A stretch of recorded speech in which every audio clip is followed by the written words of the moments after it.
de este fondo nadie me va a rescatar. El fondo, lo más lindo que tiene es que siempre tiene un plan. Nadie cae en el fondo para quedarse. Si hubiese sabido lo que costaba llegar aquí, no lo hubiese hecho. Por eso es que la valentía no nos muestra el trayecto, nos muestra el final. No te van a decir lo que cuesta llegar allí, porque ahí vas a apostar por la certeza y no por la dificultad de la transformación. No somos nada de lo que creemos que somos, no somos lo que te dijeron que eres, no somos lo que se espera de ti. Pues me voy a jugar todo lo que puede cambiar y las aposté todas. No soy nadie, no soy la terapeuta que ayuda a nadie, no soy la que salva a nadie. El poder de decir no soy nadie me permite ser lo que yo quiera ser. Si esta gente está aquí en silencio y lo que respiras es paz, congruencia, respeto y compasión, tiene que ser que el silencio es una herramienta que necesita muy poco de afuera y nos da mucho adentro. Lo que yo soy es muy pequeño comparado con la misión que tiene la terapia del silencio. Lo económico que es decir, en 3 sesiones entendí porque yo repito patrones. Si yo no te puedo llevar en 3 sesiones a esto, estoy abriendo un lugar de dependencia. Estoy dañando la misión de la terapia, estoy dañando como su principio, que es confía en que en ti está la respuesta. Hola y bienvenidos a un nuevo episodio de Cracks Podcast. Yo soy Osotrava y entrevisto cada semana a las mentes más brillantes para dejarte algo único y práctico que puedas usar en tu vida diaria. Antes de empezar el episodio, recuerda que todos los links a lo que mencionemos el día de hoy van a estar en los comentarios y ahí espero también leer los tuyos con lo que más te dejó esta conversación.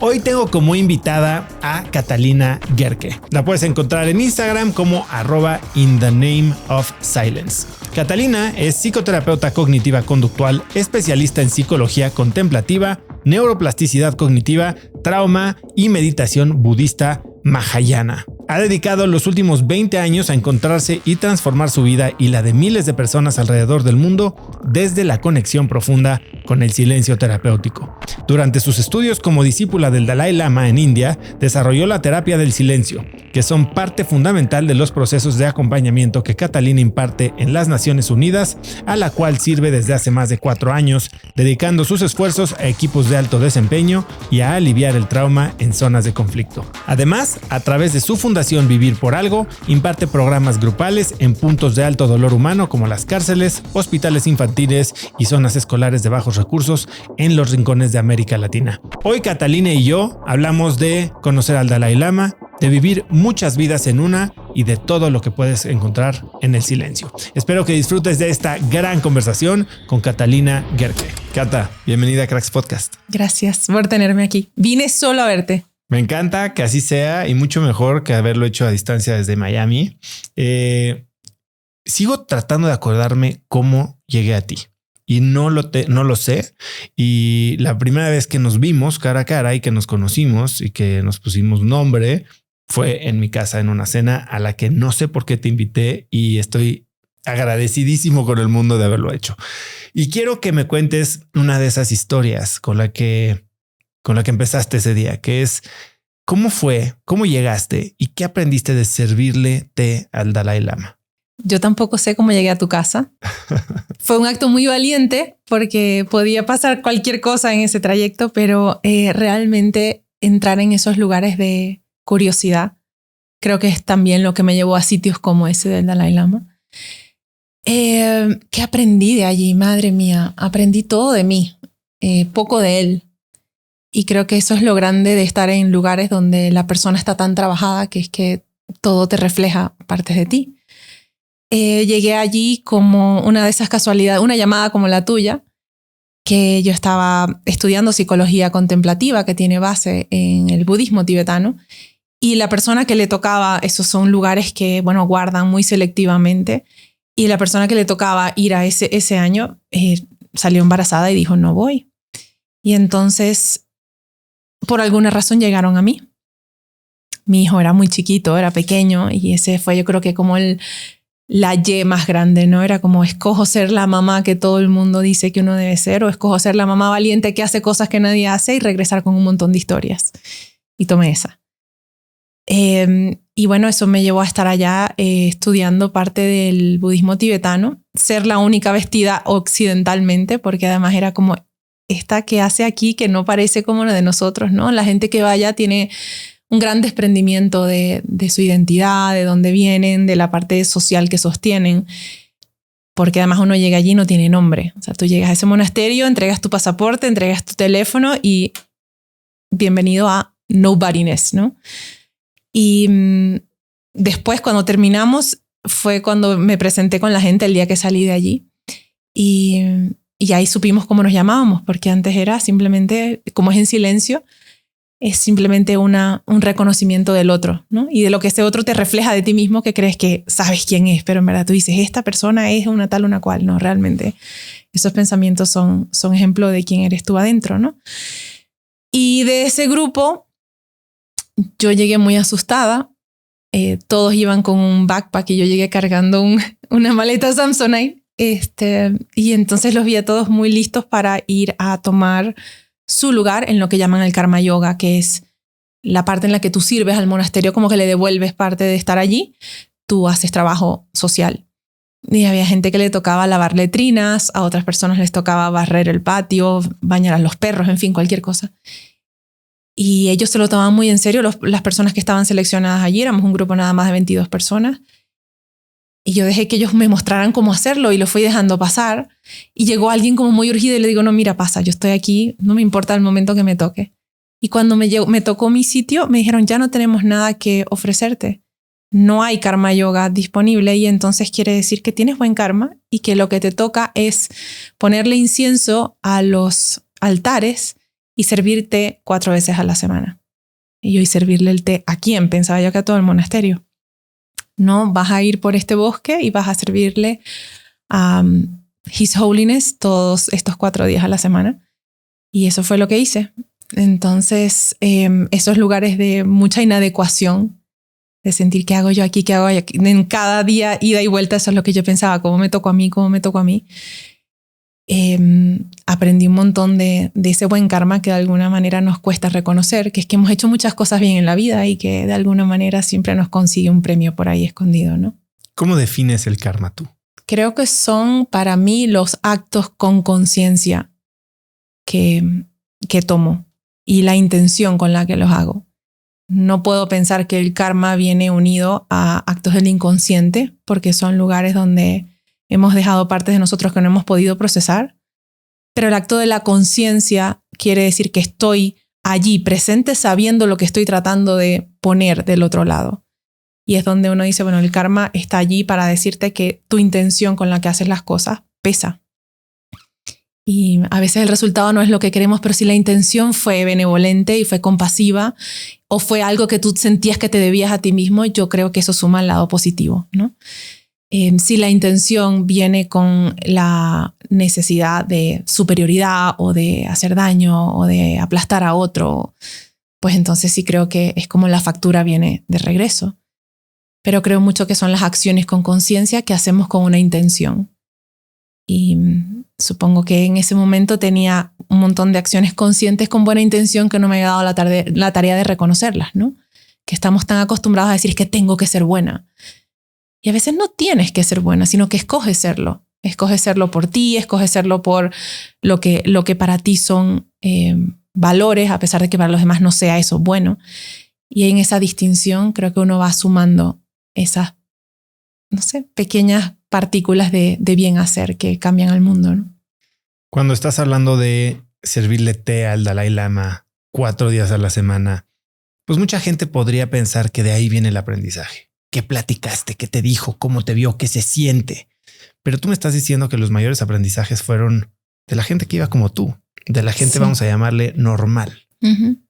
¿Cómo vives esos momentos cerca de esta persona con un perfil tan grande, una energía tan destacable? ¿Y cómo lo comparas con lo que puedes aprender del mundo real? Aprendes cosas que hablan mucho también de cuál ha sido tu proceso. Porque en esos momentos una persona como él, que tiene tantísima claridad en la conciencia, en lo que significa el otro, de tu forma de estar en el mundo, hace muy pocas intervenciones que te marcan a ti, porque simplemente él está estando, ¿no? Es como una continua presencia absoluta y nada más. Alrededor entonces empiezas a ver estos movimientos, por ejemplo, de idolatría, de personas que están allí para respirar su mismo aire. Y entender que yo no estaba allí me hacía sentir muy bien de mí. Es como, wow, lo puedo ver como una persona que se ha trabajado un montón, que tiene un rol importante a nivel social, pero que no necesito estar respirando su mismo aire para sentir que soy especial o que necesito que me mira y me reconozca, ¿no? Entonces, ese lugar a mí me dio como un espacio de centro conmigo muy grande. No necesitaba que él me reconociera, ni que me picara el ojo y me dijera, te veo otra vez. Nada, ¿no? Esa sensación de tengo mucha suerte de coincidir en el mundo, en el mismo espacio que este señor. Y me enseñó esto, me enseñó también de qué tan fácil es perdernos en la identidad, de querer buscar que otro te reconozca y poner en duda eso yo, porque no me interesa será que es mi ego, que no me importa que él me reconozca, ¿no? Y realmente era una sensación de yo sé a qué estoy aquí, yo sé a qué estoy aquí. Y siempre cuento que él tenía su mano derecha, que es el jefe del gobierno tibetano, que murió con todo este escándalo que hubo, lo contaba casualmente ayer, que él murió como de la vergüenza de lo que eso, el eco que eso hizo en la parte de su estructura. El escándalo con la niñita. O con el niño que le dio un beso y le sacó la lengua y todo aquello. Que claro, cuando uno está en esos espacios, te das cuenta que ellos tienen costumbres distintas, ¿no? Entonces, para uno de este lado del mundo son, y de nuevo, sin ningún tipo de defensa o en contra, pero sí entiendo que a nivel cultural hay cosas que uno no entiende. Y yo no me atreví nunca a decir esto está bien o está mal. Simplemente creo que es algo que no entraría nunca allí porque es como una cocina en la que no conozco los ingredientes, entonces no sé qué hacer con eso. Su mano derecha, que sostuvo durante mucho tiempo el exilio de esa transición del Tíbet al lugar que India le dio al gobierno tibetano, sí reconoció que yo tenía una sensación de ajeneidad, de qué hago yo aquí, ¿no? Entonces varias veces me trató como de decir recibe los lugares que te están recibiendo. Trata de no struggle, de pelear con ¿por qué estás aquí? Vamos a entender qué tiene esto que decirte en tu vida. Entonces, sí, poco a poco él veía como mi ir adaptándome a esos sitios donde yo misma me sentía ajena y quizás era ajena por cómo lucía por fuera, pero no por dentro. Entonces, estar allí en ese momento creo que me llevó a ver tantas partes de mí que yo no permitía que fueran mías, sino que las tenía como flotando en un asteroide, ¿sabes? Un asteroide por ahí. Era como que sí, yo soy así, pero nunca nadie se va a dar cuenta. Traerme eso y decir, no, es que yo formo parte de cosas como estas, de que este nivel de profundidad y conversación se parecen a mí, fue creo que mi mayor regalo. Y una de las cosas grandes que pasaron ahí, que yo creo que te comenté esa cena, que él me hizo una lectura. Y con mucho respeto, yo simplemente vivo la vida como va viniendo, no creo en la astrología, no uso esas herramientas, no creo que es que no sirvan, sino simplemente no las uso. Y él me hizo una lectura de mi vida. Él no el Dalai, sino no, su mano derecha. Su mano derecha, que se llamaba Lama Zopa. Y esa lectura que hace ya casi 10 años no ha perdido vigencia, se ha ido cumpliendo. Entonces, ¿cómo es este momento en el que te hace la lectura? ¿Cómo se ve? ¿En dónde están? ¿Y en base a qué te hace una lectura? Estás sentado en una habitación muy austera, que huele a mucho polvo. Y nada, él toma tu fecha de nacimiento, te mira a los ojos, respira, se sienta a meditar, pone como una cosa como un metrónomo. El metrónomo lo lleva como a un lugar de un poquito más, creo yo, como que logran salirse de este rol de persona y pasan a ese otro trabajo, ese otro super yo o esa conexión más espiritual que tenemos con una conciencia más amplia. Y después baja y te dice, tú estás en esta transición, vas a cruzar un portal, si cruzas este portal es totalmente tu decisión, aquí es donde el libre albedrío se transforma en valentía, o sea, cosas que ahora yo aplico muchísimo en mi trabajo. Y le digo a la gente, las cosas que te pasan son oportunidades, son puertas que están allí y lo único que necesitas es la llave de la valentía, la tienes en el bolsillo. Y la puerta se sigue reproduciendo en la vida. Y yo soy de las que no dejo pasar ninguna. Yo me atravieso las puertas sin pensarlo, porque creo que la valentía es la herramienta más grande de la libertad. Entonces, cuando ahí me lo pusieron así de claro, yo dije, las puertas que se vengan son mías, a menos que yo sienta que van en contra de la persona que me quiero convertir, ¿no? Y ese es creo que ese es mi mayor tesoro. Creo que nunca lo había contado con este detalle en ningún lado. Y de esas revelaciones me construí muy valiente. Me sentí parte del diseño de mi vida, que son cosas que cuando uno yo fui criada católica y siempre hay una cierta sensación de que hay alguien por encima mandándote obstáculos y dibujándote castigos o dibujándote rutas o poniéndote por aquí una bomba o poniéndote por aquí un puente. Y ahí hubo un despertar de conciencia importante que dije, pero yo ¿cómo le he entregado esta responsabilidad a alguien más, a esta imagen que tengo? Resulta que esta vida es mía. Y en esa construcción yo creo que es donde me he hecho persona. Tengo muy clara mi individualidad y mi misión y mi conversación conmigo gracias a eso. Y te digo, habrá durado 15 minutos esa conversación. Es decir, es que la vida está construida de momentos valientes, como de micro momentos de valentía. Y nadie está castigado sin puertas. Yo creo que esa es como la mayor benevolencia del universo, que es que a todos nos dan puertas. Lo que pasa es que entre nuestras creencias, en nuestros miedos, en las cobardías, pues tratamos de pensar que lo que tenemos enfrente es una pared y no un manojo de llaves y un cerrojo, ¿no? Cata, dices que siempre y cuando no vaya en contra de quién te quieres convertir. Uh-huh. No muchos sabemos en quién nos queremos convertir y sobre todo cuando somos más jóvenes. Tú hablas de que fuiste criada católica, tú fuiste arquitecta, una arquitecta muy exitosa. Vienes de una familia muy diversa. Tú naciste en Bélgica, tu mamá es española, tu papá es alemán, creciste en Venezuela, te fuiste a vivir a Miami después. Uh-huh. Cuéntame entonces cómo fue, cómo te imaginabas tu vida, porque tú te ibas por otro camino por completo. Este espacio yo se lo dedico a mi mamá. Yo creo que mi mamá hizo un trabajo muy grande en sembrarnos la idea de que estábamos aquí para hacer cosas grandes. ¿Cómo lo hacía? No sé, era una pequeña, un hilo conductor muy constante de que si tú decías, es que yo quiero ser arquitecto, y ella decía, claro, puedes ser el mejor arquitecto del mundo. Y si yo decía, quiero ser tenista profesional, toma todo lo que necesites para hacerlo. O sea, mi madre tuvo una visión, yo no sé si es parte de lo que ella no pudo hacer en su vida o que realmente vio y creyó en una magia dentro de esa conjetura de donde nací, donde tal, lo hizo igual con mi hermana. Mi madre creyó profundamente en que estábamos aquí para hacer cosas grandes. Y grande no necesariamente es ser millonaria, ser famosa, salir en Forbes. Es como grande de romper lugares de conformismo y de brillar a un espacio de autenticidad. Y eso trae muchos costos. Yo creo que la autenticidad es la herramienta más dolorosa del proceso de crecimiento y transformación. Porque para ser auténtico vas a tener que romper muchos lugares que no lo son. Y en esa continua nutrición, digamos, en el creer que estábamos hechas para cosas grandes, pues yo me lo creí.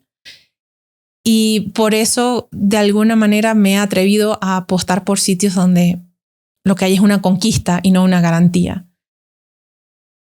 Y yo me muevo en conquistas. Entonces, parte de eso ha sido desde muy pequeña, sentí que yo quería conquistar cosas que no estuviesen en un libro y que lo tengo puesto en casi todos mis lugares visibles en la vida. Yo desde muy joven me prometí que quería una vida interesante. Y esa vida interesante se ha cumplido. A veces digo, ¿será que la borro? Y digo, más bien una vida un poco más aburrida. A ver si no se hace tan agudo. Pero sí, mi vida se ha construido de momentos interesantes. No puedo decir que son todos exitosos o tengo fracasos o tengo tristezas, por supuesto, como todo el mundo. Pero son interesantes. Son apuestas que he hecho por puertas en mi vida que me han devuelto partes de mí. Entonces, desde muy joven estudié arquitectura pensando que era ese concepto de me va a dar un buen balance entre la mamá y la estética y lo bonito y lo que voy a construir y que me va a dejar escoger mi tiempo. Y eso funcionó. Un tiempo funcionó durante 10 años. Y cuando nos mudamos a Miami, hubo un switch que dije, ya no tengo que ser la persona que dije que iba a ser en Venezuela. Puedo empezar de cero. Aquí nadie me conoce. Y esa sensación de libertad me hizo atreverme a cosas que yo a lo mejor en Venezuela nunca hubiese hecho, porque había como una cierta continuidad de tú escoges muebles, tú diseñas edificios, tú hiciste esto, tú eres la hija del otro. Y poder ir a Miami a ese white canvas y empezar de cero me dio la oportunidad de dibujarme de nuevo. Entonces ahora creo que yo lo que hago es como si reconstruyo vidas. Y de ahí la arquitectura pasa también a tener un lenguaje importante porque lo uso un montón en temas de cómo explicarle a la persona, vamos a cambiar tu estructura de coherencia. Cuando yo hablo de estructura puedo hablar de con mucha claridad de fundaciones, de columnas, de vigas, porque al final nuestra mente está construida así. Entonces me ayuda a traer imágenes a esos espacios de reconstrucción humana y es donde siento que el silencio nos ayuda a entrar en esa conversación de quién soy, qué quiero de la vida, y son momentos de reconstrucción de quién vinimos a ser. No sé si te respondí. Tengo un par de preguntas siguiendo esto. A ver, estás hablando de tener una vida interesante y pareciera que en el afán de tener vidas interesantes podemos caer en esta adaptación hedónica y nunca estar satisfechos y no darnos cuenta que a veces lo interesante no es lo grandioso, ni lo intrépido, ni lo diferente incluso. Digo, te vas a un monasterio en la India y esta gente no está buscando la novedad. No. Al contrario, está encontrando el interés en lo mundano. Uh-huh. ¿Cómo piensas tú de qué es lo que hace una vida interesante? Eso lo conversamos en la cena de tu casa. Yo creo que la vida interesante es la que caben muchas vidas en una. El no estar enfrascado en ser la misma persona que me dibujé siendo a los 17 años, ¿no? Es una continua metamorfosis de lo que para mí es importante, lo que para mí es éxito, lo que para mí es amor, lo que para mí es mis propios valores, lo que para mí está bien, lo que para mí está mal. El interesante es poder tener la capacidad de desconocer a la persona que yo era hace 10 años y decir, wow, tú y yo ya no nos parecemos, wow, ¿no? Es verla como ella me ayudó a llegar aquí, pero no hay forma de que yo vuelva a ser ella. Quiere decir que he tenido que deconstruirme muchas veces para llegar acá. Y antes de venir a tu entrevista, tengo 24 o 48 horas de este lado del mundo, estuve en un retiro que di y que me di. Y en ese retiro, después de las horas de sesión, de grupo de sesiones de trabajo en silencio y tal, yo me daba espacios de salir a agarrar un poco de rapport conmigo, ¿no? Era como, ¿dónde estoy? ¿Qué siento? Y me conseguí un día caminando en un bosque por ahí y dije, me gusta la persona que soy. Yo no creo que nunca había podido decirme eso, pero me lo escuché decir. Era como, si hay algo que yo voy a proteger en la vida es la persona en la que me he convertido. Y esas son un montón de micro decisiones interesantes. Es como lo que no me invitaba a ser lo conocido, lo que no me daba ninguna certeza. Pero son esos movimientos cósmicos que yo lo traduzco en incomodidades. La incomodidad para mí siempre es un llamado a la transformación. ¿Por qué crees que nunca te había gustado quién eras? Porque sentía que estaba en construcción. ¿Y ya no? Ahorita siento que lo que estoy es decorando el espacio. Y llevándolo a la terminología de arquitectura, es muy difícil ver el proyecto cuando estás pasando por allí y pones una pared, quitas otra, estás poniendo columnas, estás removiendo lo viejo, todavía están conviviendo las estructuras nuevas con los escombros. Tenía mucho rato allí. Y parte de estos últimos, no sé, 5 o 6 años han sido como escombros ya, estructura lean, totalmente visible. La persona que tú ves de mí es la persona que soy. Y lo mismo puedo conversar con un chofer que puedo conversar contigo.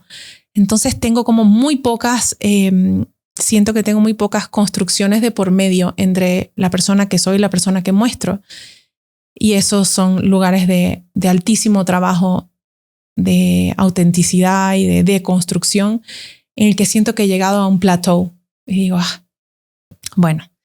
Cuando estás tratando de construirte en algo más, dices, me da orgullo voltear y ver que no soy la misma persona en el pasado, pero hay cosas que te gustaban de quién eras en el pasado. Uh-huh. Y cuando estás evolucionando, sabes que hay cosas que vas a soltar, incluso cosas que te gustan de ti. Uh-huh. ¿Qué estabas dispuesta a perder? Casualmente hablaba con una persona estando allá en el retiro y me decía, ¿qué crees tú que es la manifestación? Le digo, la manifestación para mí es un proceso de intención unido a una apuesta en el que tú tienes que poner algo en la mesa que estás dispuesto a perder. Si tú quieres manifestar una vida diferente, tienes que estar muy claro en cuál es la intención y qué es lo que tú estás dispuesto, por más de que quieras, porque mira, cuando tú estás jugando póker o estás apostando en una... Seguramente tú sabes el valor que tiene esa moneda que estás poniendo, pero estás dispuesto a jugártela. Entonces yo me jugué, creo que todas las fichas importantes de mi vida. Me jugué mi estructura familiar, con altísimos costos, pero me la jugué. Me jugué mi rol y mi identidad social, la persona que había construido, que era en Venezuela. Me jugué mi profesión, me jugué la responsabilidad que tenía en la persona que había construido frente a mis padres, porque yo era como esta persona súper congruente, estable. Un día dije, pero mire, vamos a revolverlo todo. Resulta que nada de lo que te conté ahorita vale. Entonces, yo creo que yo me las jugué todas y no lo recomiendo. No lo recomiendo todo a la vez, pero creo que la vida responde de la misma forma a ese lugar de valentía. Es como al final no somos nada de lo que creemos que somos, no somos lo que te dijeron que eres, no somos lo que se espera de ti.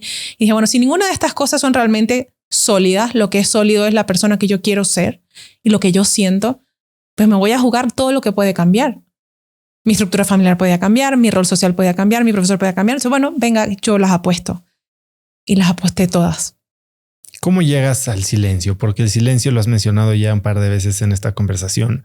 Y hoy, bueno, tu handle de Instagram y tu sitio es In the Name of Silence. Y usas el silencio como una herramienta, y digo, considerando que eres una gran storyteller, es medio contraintuitivo, pero como una herramienta de descubrimiento. ¿Cómo llegas al silencio? Llegué al silencio por el lugar que menos te puedes esperar. Llegué por una terapeuta que todavía la recuerdo con inmensa admiración.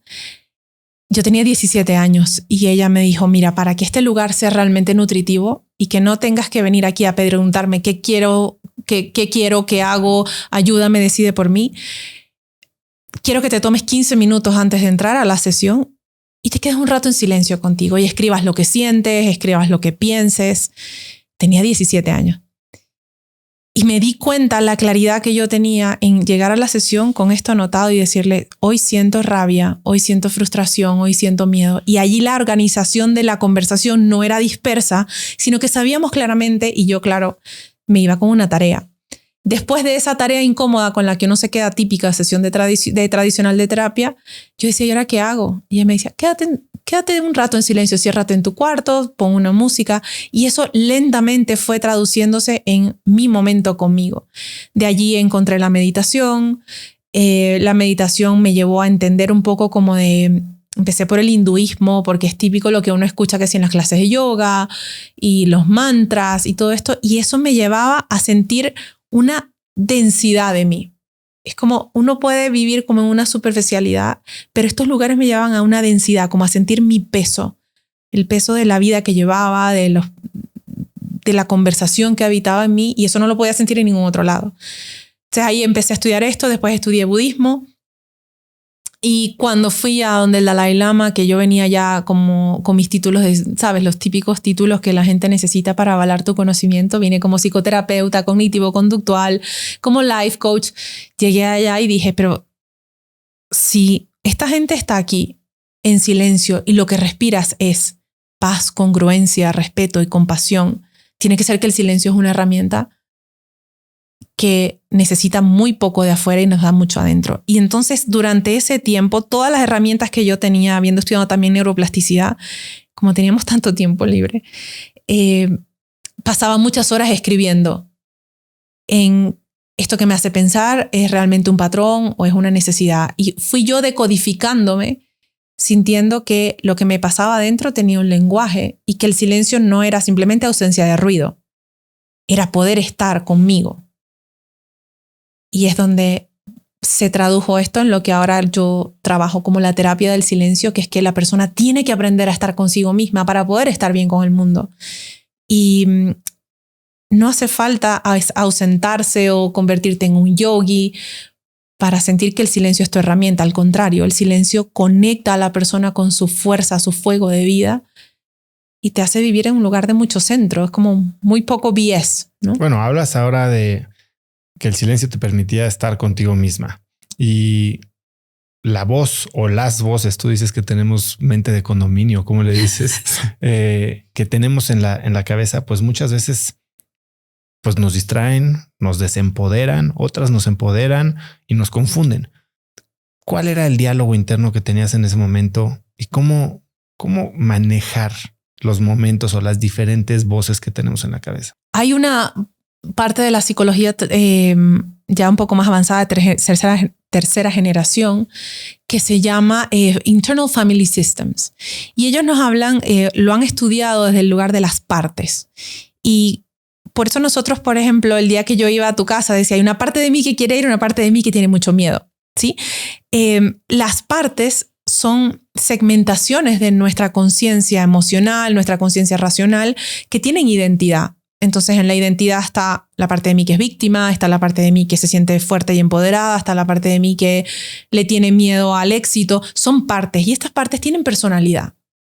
Una de estas personalidades son aprendidas. Entonces yo me hablo como mi mamá me criticaba, o yo me hablo como mi mamá me empoderaba, o yo me hablo como una maestra que me dijo no sirves para nada. Es decir, estas partes conviven en nuestro diálogo interno, pero no son quienes somos. Son la estructura de pensamiento que hemos ido construyendo a lo largo de nuestra experiencia de vida. Un niño no tiene partes. El niño viene solamente con, y siempre doy el ejemplo de una masa de galletas. Es una masa de galletas cruda. Y a medida de que vamos relacionándonos con la vida y con el entorno, con nuestros padres, cae un molde, y el molde siempre puede ser una estrellita. La persona que necesitamos que tú seas es esta estrellita. Lo que queda allá adentro está construido de partes. La parte de mí que tiene que ser exitosa, perfecta, independiente o rebelde, son partes.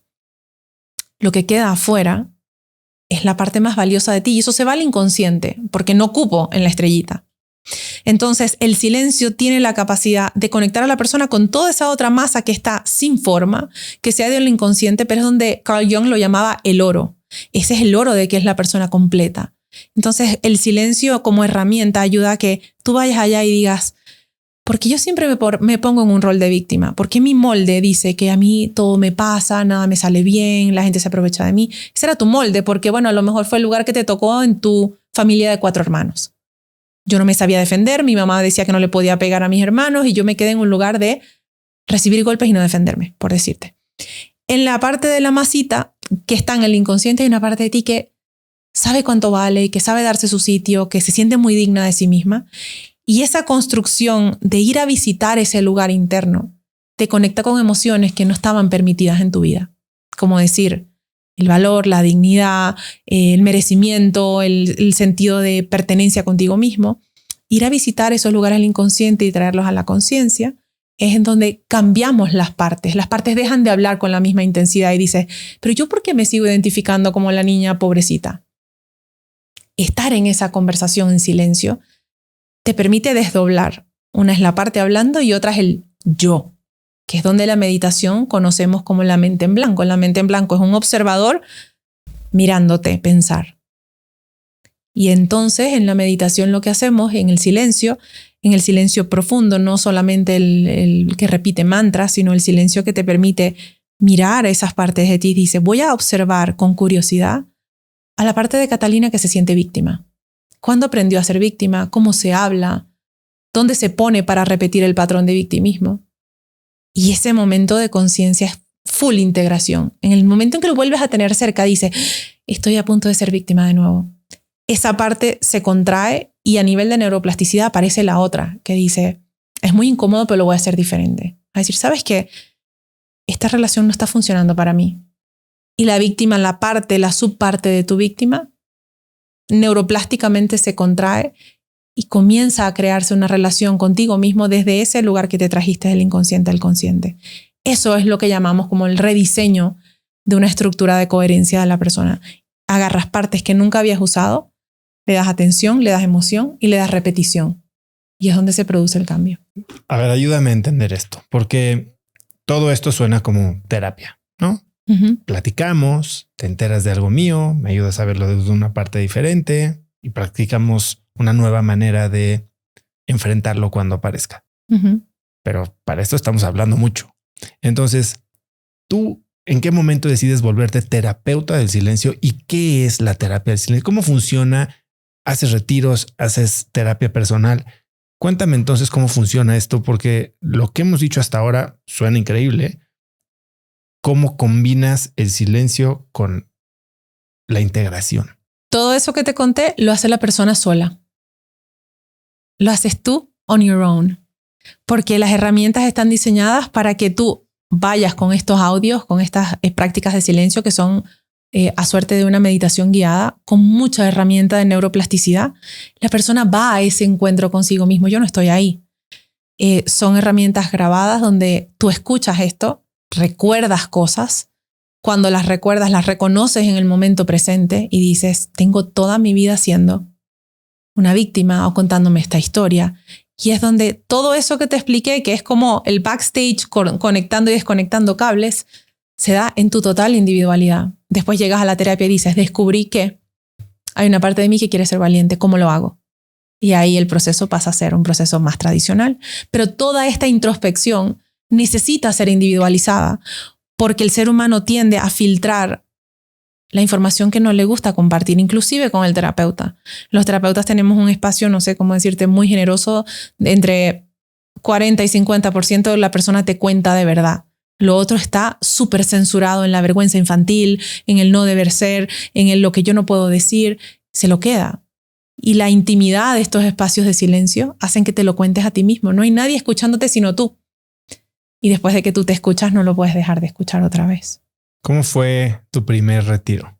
Mi primer retiro fue ese en India. Había contemplado, sí, un día en silencio, 2 retiros de yoga y los 3 primeros días dormía frente a una pared un poco rota de pintura, una cama de madera y todo lo que decía, unas voces histéricas es ¿qué hago aquí? ¿Qué hago aquí? ¿Qué hago aquí? Me quiero ir a mi casa. Baños de letrina y una vida bastante lejana a la que nos acostumbramos.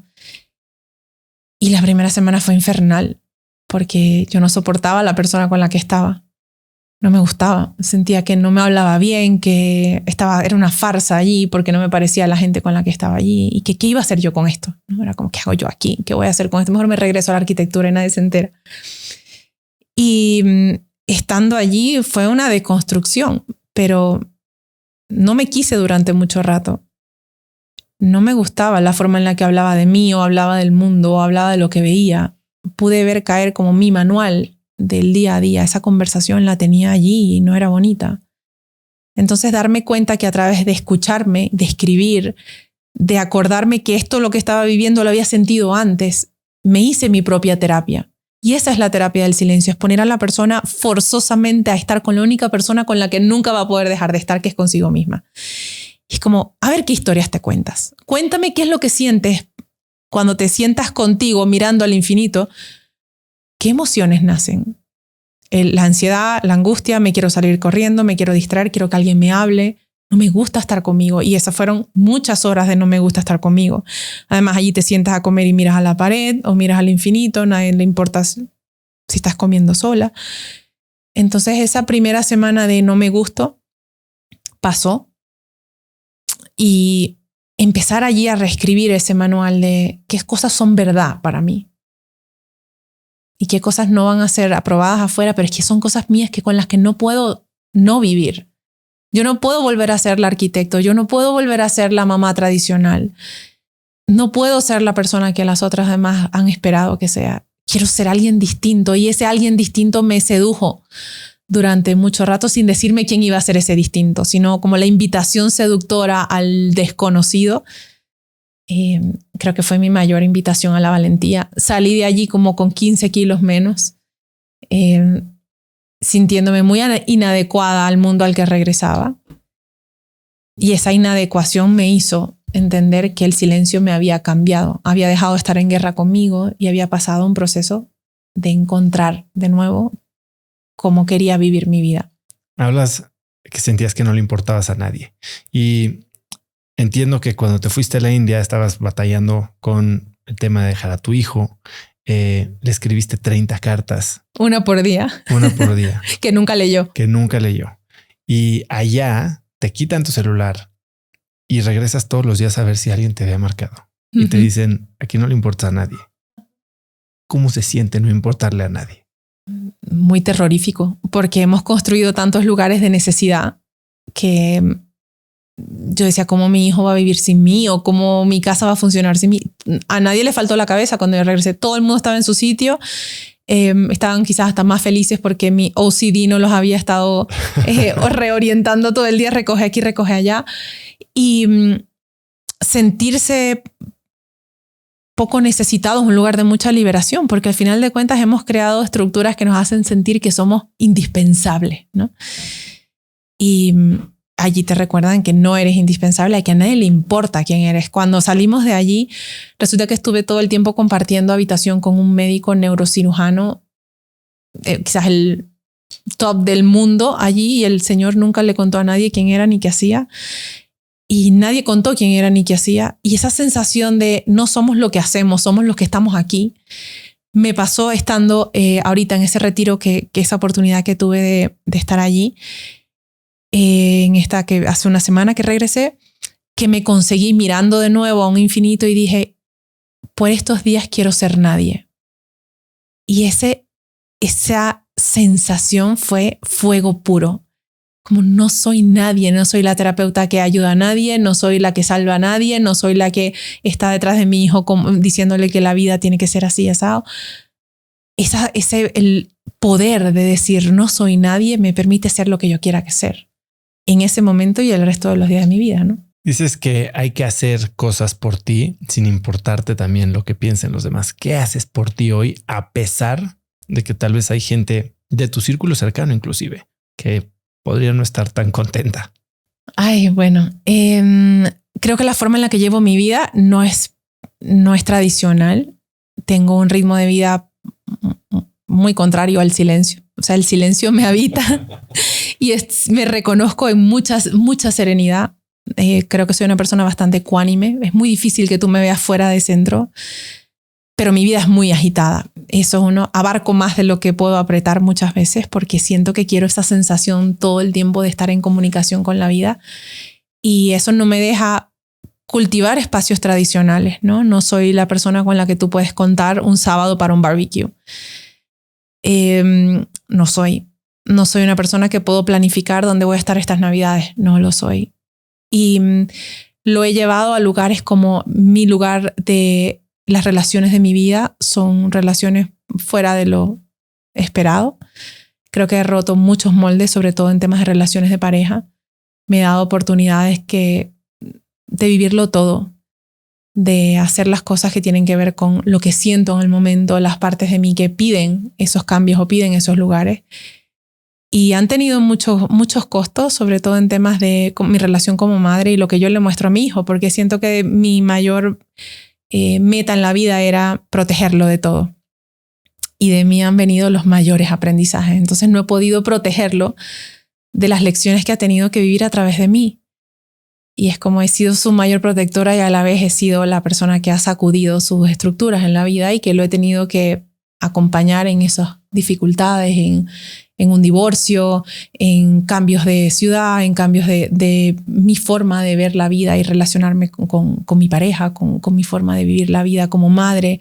Entonces he tenido que deshacer también el manual que había dibujado que iba a ser como mamá, y me he permitido ser primero persona auténtica, firme, estructurada dentro de mis valores, y después enseñarle cómo cambiar y cómo atreverse a hacerlo diferente. Entonces siendo la que lo cuida y también la que le sacude. ¿Tiene 16 años? 17. 17, ya es un adulto. Sí. ¿Qué tipo de conversaciones tienes hoy ya con plena conciencia? Y supongo que es alguien con mucha habilidad, si lo aprendió de ti, para comunicar lo que estás sintiendo. Te equivocas. Sigo teniendo un adolescente que la mayoría de las conversaciones son no. ¿Quieres hablar ahora? No. ¿Quieres venir? No. Pero me enseña un montón a respetar los tiempos. Y creo que tiene herramientas muy profundas de entendimiento emocional, pero a su tiempo. Entonces hay momentos que yo le digo, necesito que hablemos de esto, y me dice, lo estoy procesando, ahora no. Madre mía, yo a esa edad hubiese tirado un portazo. Y digo, no me hablen y ya. Y él te lo dice como, puede quedarse allí, mirándote a la cara, no se tiene que ir a esconder. Te dice, ahorita no quiero hablar de eso. Dame un rato que yo, cuando esté listo, te aviso. Y esos son momentos muy grandes de respeto, de conciencia. Nuestras conversaciones no son ligeras, porque se avecina sus cambios de ir a la universidad, de hacerse responsable de su propia vida, de tomar decisiones que no tengan que ver con lo que su papá quiere de él, o lo que yo espero de él, o lo que esperan sus abuelos de él. Y es un momento difícil, muy crucial en la vida del adolescente, ¿no? De buscar un lugar de reconocimiento, de aprobación, pero que a veces no está conectado con quien tú quieres ser, porque no lo sabes. Entonces, más que todo, mi conversación es a decirle, cuando necesites un riel, yo te enseño cómo armarlo, pero mientras tanto tú tienes que hacerte responsable de las decisiones que vas a tomar en tu vida. Y yo si lo puedo enseñar a algo, es a tomar decisiones. Esa es como pienso yo que es mi mayor legado. No, las decisiones no son buenas ni malas. Son decisiones que transforman vida. Y yo quisiera darle la oportunidad de que tenga que tomar muchas decisiones, porque las decisiones nos construyen en la persona que somos, ¿no? Dices que la plasticidad es lo mejor que un padre puede darle a un hijo. Estaba platicando hace poco, creo que era con Rodrigo Herrera, y me decía de un estudio que analizaba diferentes como grupos de personas, empezando por niños, y los evaluaba para ver qué grupo o qué características tenían los más exitosos.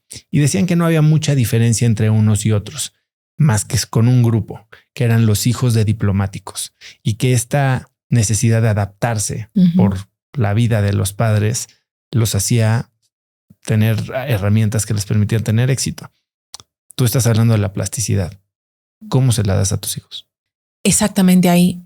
No ha sido fácil porque, de nuevo, venimos de una familia muy estructurada y en el momento en el que yo me separé de un hombre maravilloso, salí de mi casa con un carry-on y le dije a mi hijo, yo no puedo seguir viviendo donde estamos, tengo que regresar a Miami. Y estoy consciente que yo forcé un espacio de plasticidad y adaptación, que quizás él no estaba listo para eso, pero era un espacio muy grande para mí de sobrevivencia. En ese momento nos habíamos vivido 12 años en Miami, a mi ex esposo lo habían trasladado a Wisconsin en Estados Unidos, en la América profunda, y a mí me estaba llevando la nieve, o sea, poco a poco me iba tragando, ¿no? Y allí salió como esta necesidad de que si yo no me salvo, nadie va a venir por mí. Y hubo un punto de quiebre muy importante. También yo lo veía a mi hijo en ese momento struggle, tener muchas dificultades a nivel social, porque eso es un ambiente muy cerrado, muy tradicional americano, con muy poca, éramos el único 1% de diversidad en su escuela. Y yo dije a por todas, ¿no? Entonces forcé lugares de plasticidad y de adaptación que nos costaron mucho rato, porque costaron pues la distancia, costó esa sensación de ahora cómo somos familia si estamos partidos en dos y cómo es que ahora yo tengo que tener un lugar de estabilidad en mi vida a pesar de que mi papá va y viene. O sea, fueron muchas jugadas de inestabilidad que nos forzaron a traducir el cambio en normalidad. Estamos viviendo un cambio, el cambio no tiene tiempo. O sea, mientras nos adaptemos se va a sentir incómodo. Y estas fueron muchas conversaciones de yo sé que estamos saliendo de lugares no planificados, estamos abarcando lugares no planificados. Eso no hace que lo que teníamos antes no era real. Vivimos una vida de familia normal entre comillas, durante mucho tiempo. Pero la vida me abrió esta puerta y yo me hago responsable de lo que esta incomodidad te hace sentir hasta que tú puedas usar esta incomodidad para ser una persona completa tú, para que te des cuenta que no hay que tenerle miedo y llevar esa balsa, porque ni siquiera era un barco, a la orilla. Sacó muchísimo, se atravesó la pandemia, mi trabajo tomó unas dimensiones que ya yo no podía seguir como de uno a uno, sino que pasaron a ser espacios grupales, yo trabajaba muchísimo. Entonces, una metamorfosis mientras sostienes a otra persona. Son lugares de plasticidad porque es la humildad de decir, no sé cómo lo estoy haciendo, no sé para dónde vamos, pero yo te garantizo que conmigo estás seguro. Yo voy a hacer lo que sea que tengamos que hacer para que tú te sientas bien. Y ese tengamos que hacer a veces significa no saber para dónde vas, pero pisar firme y tomar decisiones que no se sienten duales y abrazar la incertidumbre como una invitación a que esto nos está llevando a algo mejor. Hoy en día el resultado de eso creo que es un resultado grandioso. Tengo un hijo con una capacidad de adaptación inmensa. Para él no hay nada extraño. O sea, tú puedes estar aquí con una careta de zombie y él dice, te combina con la camisa. O sea, no se siente espantado por nada. Para él es una sensación de cómo lo ve sin juicio y se lo va comiendo de a pedacitos, ¿no? No es una persona para nada impulsiva y todo esto creo que nos los ha dado el cambio. la persona que él se va a convertir, y me da mucho miedo porque veo en las sesiones cuando las personas destapan esos lugares de su vida, que dicen, mi mayor trauma fue a los 12 años cuando mi mamá me cambió abruptamente de forma de vivir, de estructura familiar. Y yo estoy muy consciente porque lo veo todos los días. Entonces, lo que más trato no es de minimizarlo, sino de conversarlo y decir, ese cambio nos cambió a todos. Veremos el resultado dentro de unos años. Mientras tanto, vivimos en cómo esto nos hace mejores personas y qué nos deja todos los días, ¿no? Y la persona en que él se ha convertido, es egoísta de mí decir que él es mi mejor proyecto, pero verlo a él ser esta persona tan abierta a la vida y al entendimiento del cambio, creo que es mi mayor orgullo. Dices que en este momento tu trabajo empieza a crecer y pasas de ser sesiones individuales a sesiones grupales. Cuéntame de Costa Rica. Bueno, Costa Rica me descubrió a mí, me hizo entender a dónde yo iba cuando yo estaba haciendo mi primer entrenamiento de coaching. Y yo fui a un entrenamiento de coaching ontológico y esa era una de las paradas. Y estábamos en un hotel llevando este entrenamiento y recuerdo haber visto una persona leyendo el mismo libro que yo. Yo no sé si yo te conté esa historia, sí. Y esa persona está leyendo el mismo libro que yo. ¿Qué libro era? Era The Seat of the Soul, estaba recomendado en ese momento de Gary Zukav. Y yo decía, ¿cómo es que esta persona está leyendo el mismo libro que yo? Era la cosa más absurda que me podía imaginar en un sitio tan remoto. Y al día siguiente la persona me dice, soñé contigo y soñé que vas a volver a este sitio haciendo cosas muy grandes en la vida. Y eso fue para mí una revelación. Y entonces, saliendo de la pandemia, dije, es mi momento de replicar lo que yo viví en India, pero un poco más cómodo y bonito, sin perseguir monos. Y volví a cumplir mi promesa en Costa Rica. Entonces fue nuestro primer retiro de silencio, donde además, después de llevar a un grupo inmenso de mujeres, que fueron todas mujeres en ese primer retiro, fuimos en avioneta, o sea, es un sitio bastante remoto para llegar allí. Y me atreví a darles lo que a mí el retiro de silencio me había dado, ¿no? En atreverme a salir de la pantalla, a cruzar a la cercanía. También estábamos saliendo de la pandemia y mostrarme persona, porque la pantalla nos protege un montón, ¿no? Pero estar allí y entregarlo todo y vivir a las personas en su proceso de descubrimiento, de entrar a esos silencios que al otro día se transforman en lágrimas o se transforman en sonrisas o se transforman en entendimiento, fue muy grande. Y yo apliqué el karma yoga que había vivido en India, lo apliqué en ese primer retiro. Es decir, vamos a devolverle a la comunidad que nos está recibiendo, vamos a devolverle algo que nunca nos puedan pagar.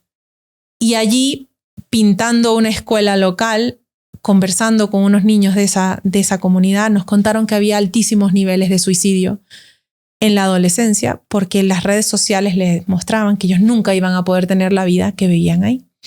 Y son niños que grababan sus suicidios y los colgaban en las redes. Una cosa, pero terrorífica.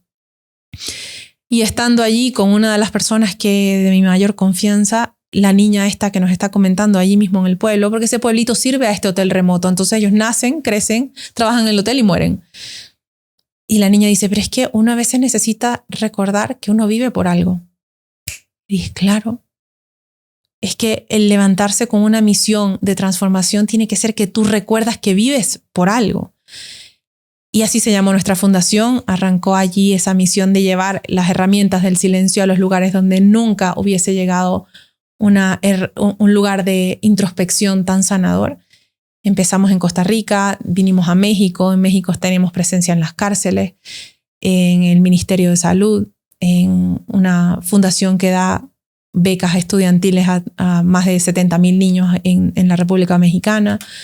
Y ahora estamos en Colombia, también en el gobierno de Medellín, colaborando con un programa de ellos que se llama Parceros, que son niños que son víctimas de la violencia y la prostitución, trabajando con ellos en ese proceso de autoconocimiento y de reconocer que merecen vivir por algo, que merecen romper con la historia de su vida y con esa estructura programada que son partes que no les sirven para una misión más grande. Y hasta ahí ha llegado el silencio. Por eso te digo que la invitación ha sido muy seductora a ver hasta dónde más podemos llegar. El silencio también ha llegado a las Naciones Unidas, trabajo en las zonas de alto conflicto, donde las personas que van a los lugares de conflicto, de post-trauma, que van y vienen de la guerra, entran a ese espacio de sanar a las partes de ellos que se activaron en la sobrevivencia, que se activaron en la amenaza, y cómo reconocen que eso puede volver a un lugar pasivo y recobrar una historia que lo integra, porque eso también marca quiénes son de ahora en adelante, pero los lleva a un nivel de conocimiento y de paz interior. Entonces, te digo, la seducción ha sido muy grande, el abanico, no sé hasta dónde más se extiende, pero creo que no he dejado nada por hacer. Háblame de cómo se ve un proceso de estos, cómo se ve un retiro. Hablábamos antes de entrar al aire que quieres que hagamos uno juntos. Y te digo que me voy a dar un tiro si me meto a 5 días a no hablar, pero a ver, explícame cómo se ve y qué pasa durante las diferentes etapas de un retiro de silencio. Ese proceso que viví en India se duplica, pero, o sea, se hace igual, pero condensado, ¿no? El primer día te odias y odias estar allí y dices, ¿por qué no estoy en mi casa? ¿Dónde está mi familia? Quiero ser necesitado, estoy incómodo. Vamos a un hotel, te meto a un cuarto y te callas. Y a las 8 de la noche estás con tu hermosa presencia, sin teléfono, y a dormir, lights out, ¿no? A dormir. Esa noche siempre hacemos un recibimiento, les contamos cómo va a ser, les muestro la cara, les digo, ¿están seguros? Este es el espacio donde vamos a trabajar. Y a las 6 de la mañana nos vemos a la salida del sol. Empezamos con una práctica de silencio al aire libre, sintiendo esa sensación de que estás contigo. De ahí entonces nos vamos a el espacio de trabajo, que sí es un lugar donde hablamos, porque la persona lleva estas prácticas de silencio y empezamos a conseguir cosas, ¿no? Entonces, como, ¿qué hago con esta imagen que acabo de recordar que mi mamá encontró una tarjetica de que yo le he escrito un novio y me la rompió y me dijo que me iba a sacar de mi escuela porque yo no podía tener novio? ¿Qué hago con esa historia? Digo, bueno, muéstrame dónde la tienes que vivir, dónde la estás viviendo hoy. ¿Dónde está esa castración en tu vida? Comienzan esos procesos en los que personas tienen en grupo, tienen esa lucidez de entrar en estas prácticas de silencio que son, digo, ahí sí las llevan en vivo, no son grabadas.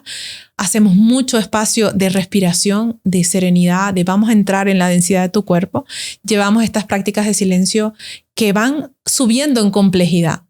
Entonces, son sesiones en las que tú o parte de tu equipo guía estas meditaciones guiadas, vamos a llamarle. Estos espacios de trabajo. ¿Y cuando estás en tu cuarto, tienes algo de trabajo que hacer? Sí, claro.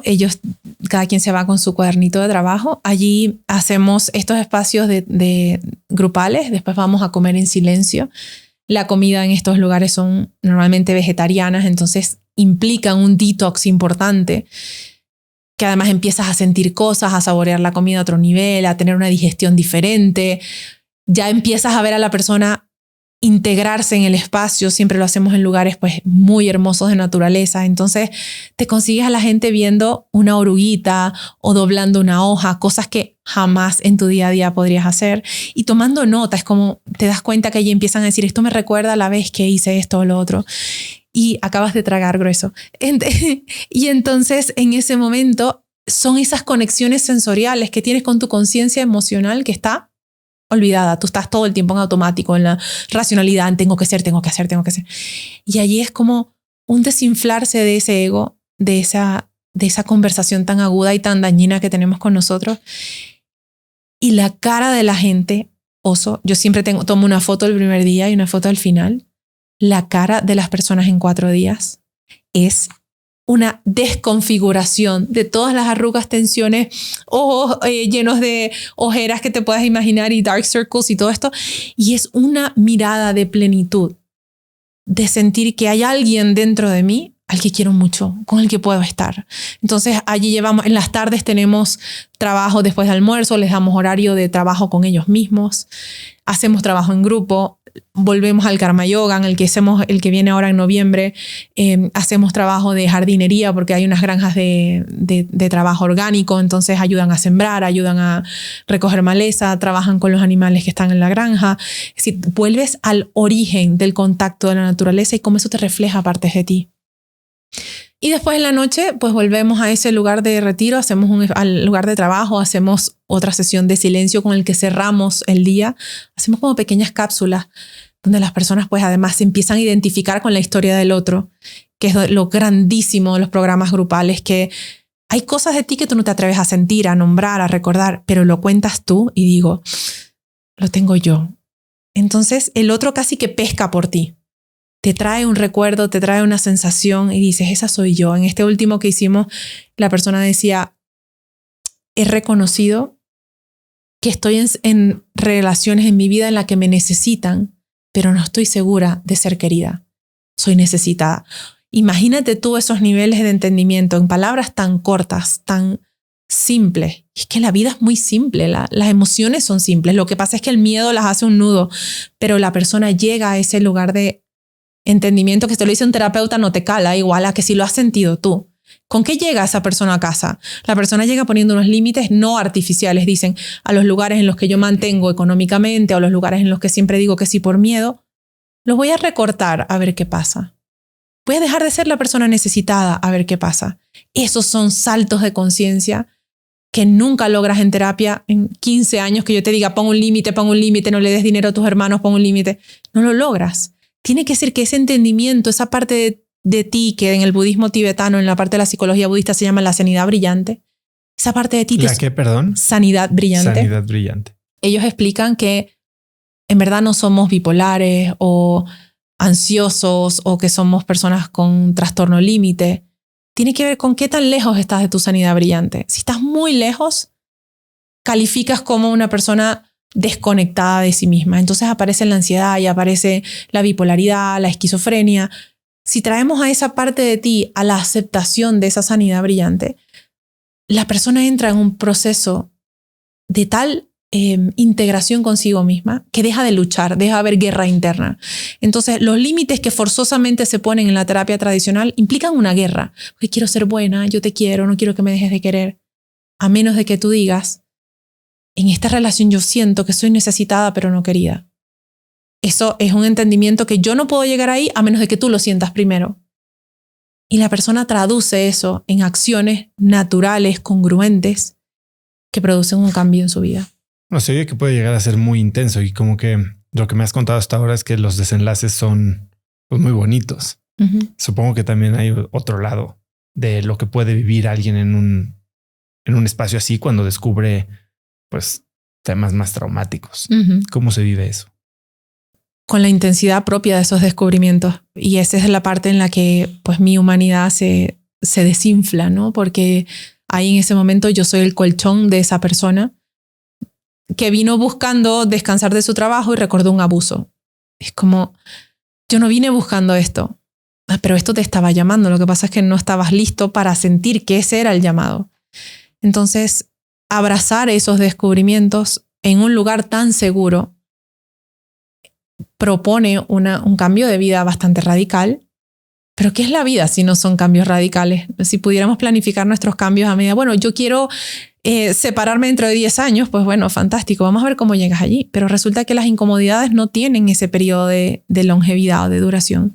Entonces yo creo que cuando la persona descubre esas cosas, siempre se lo digo el primer día, la mente inconsciente no miente, el ego te miente, pero la mente inconsciente jamás te miente. Porque habla en imágenes, habla en emociones y habla en recuerdos. Y los recuerdos son percepciones, sí, percepciones de la infancia, pero son tu verdad.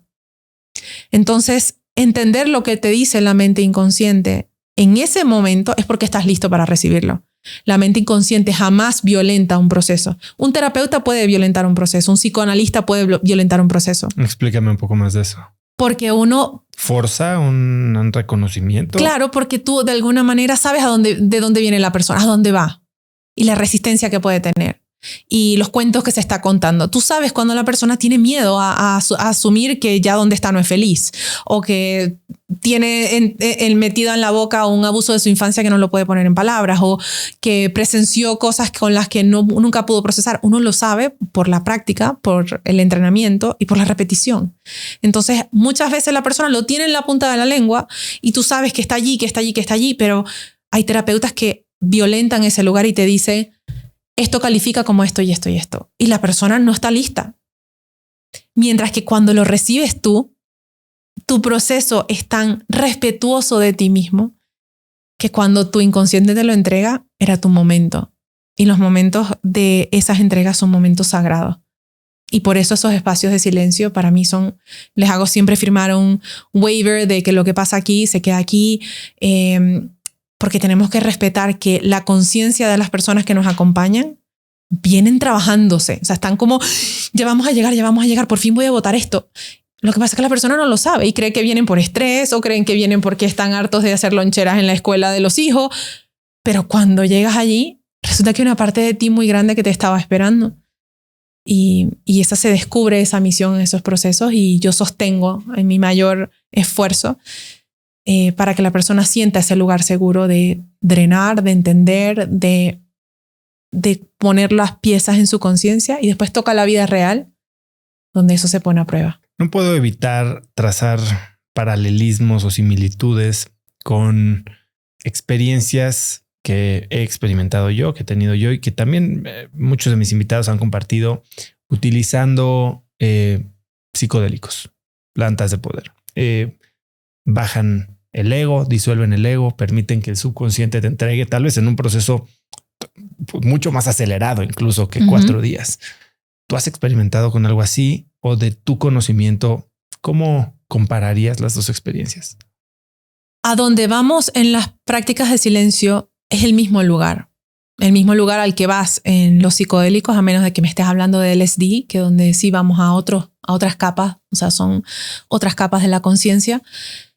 Pero a donde van, en mi entendimiento, y he estudiado bastante del tema, a donde vamos es el mismo sitio.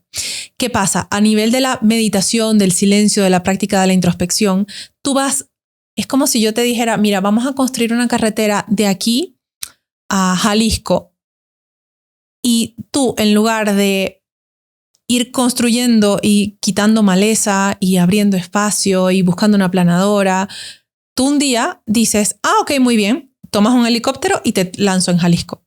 Lo que vas a conseguir allá no tuvo un canal construido de tu conciencia para llevarte allí y que esos entendimientos se fueran integrando a la vida diaria. Conozco cientos de personas que hacen esto y sí, vieron la luz y no sé qué, pero te los consigues dentro del año siguiente en la misma relación, en el mismo trabajo, en los mismos conflictos, en la misma negación, en los mismos patrones. Porque la mente necesita una carretera para incorporar ese entendimiento de regreso a la conciencia. Si yo voy a Jalisco y te traigo de regreso, no sé, una caja de oro, tú vas a decir, ¿dónde pongo esto? ¿Qué hago con esto? Sí, lo pones a un lado, lo esquinas, porque no estuviste preparado. En la carretera no te fueron preparando a que allí ibas a conseguir oro o que ibas a conseguir, no sé, asfalto, gasolina, lo que sea. Si te hubieran preparado para eso, ¿qué haces tú mientras vas descubriendo? Dices, necesito un lugar para esto en mi casa. Necesito construir una mesa, un closet, un espacio. Necesito una casa nueva para incorporar lo que estoy encontrando. Porque son procesos de altísimo respeto de cómo el inconsciente se traduce en un lugar de conciencia que es tuyo. Estos otros espacios sí te dan una visión muy, muy grande o muy intensa de quizás lenguaje que ni siquiera tu consciente está dispuesto a asumir. Y esa visualización te tumba el ego un rato, pero regresas a la vida y cuando se te atraviesa alguien, le sacas la madre. Porque no has podido integrar pues la rabia que tienes de este lado o lo que esos recuerdos te traen. Esos son procesos, a mi criterio, altamente violentos de cómo es que nosotros tenemos la capacidad de crear esas nuevas rutas neuroplásticas que dice, voy entendiendo, voy aceptando, voy cambiando, voy reconociendo, voy integrando. Entonces, no sé cuál es el apuro para hacerlo violentamente, cuando el proceso natural de la conciencia nos invita a ir ahí todos los días, gratis, en un lugar en que tú te puedes sentar a tu velocidad, a tu propio ritmo y decir, buenos días, Osvaldo, ¿quién eres hoy y qué te está pasando? Esos son pequeñas rutas en las que tú, mira, quitas un poco de maleza y dices, hoy en la mañana me desperté con una tristeza profunda. ¿Por qué? Si tengo todo en mi vida, hoy estoy tan triste. Y te paras en el kilómetro 4 un rato allí y dices, hoy voy a vivir con la conciencia de que hay algo de mí que está triste. Si yo te tomo un psicodélico y te lanzo allá a Jalisco y te traes un montón de tristeza, llegas a tu vida totalmente desorientado y dices, ¿por qué tengo esta tristeza que es más grande que yo? En vez de vértelo digiriendo en procesos de integración, de aceptación y de respeto, al final lo que encontramos muchas veces en el inconsciente es el niño interior. Y arrancar al niño interior violentamente y traerlo al adulto que eres hoy no trae los resultados de integración y de respeto que merece ese proceso. ¿Cómo se ve el proceso después de un retiro de silencio? ¿Qué tipo de seguimiento hay? O no sé si es seguimiento acompañado o simplemente una práctica habitual ya de silencio? Queda la práctica habitual, queda sobre todo las notas del proceso en el que la persona va viendo cómo se deshojó. Y eso es muy, muy valioso porque te das cuenta que fuiste a lugares que nunca hubieses imaginado. Y después eso trae una incomodidad, que es el regalo más grande del proceso de la introspección. Encontrarte que hay una incomodidad que te está diciendo que hay algo por hacer. Y esa incomodidad se traduce en un trabajo. Entonces el trabajo puede ser, pues pueden regresar a sesiones individuales conmigo o van a las sesiones grupales o simplemente tienen tal entendimiento que dice voy con todo. A lo mejor me los consigo 6 meses después y dices, ¿te acuerdas lo que descubrí en el retiro? Estoy ahí hoy. Hoy lo entiendo, hoy hice esto, hoy hice lo otro, me ha cambiado de esta manera, necesito ayuda para. Entonces creo que es un proceso muy nutritivo de cómo yo me hago cargo de las partes de mí que me estaban esperando allí. Y hay personas que sí lo miran, igual que cuando se hace un proceso de ayahuasca, lo miras, lo recibes y dices, uy, ahorita no.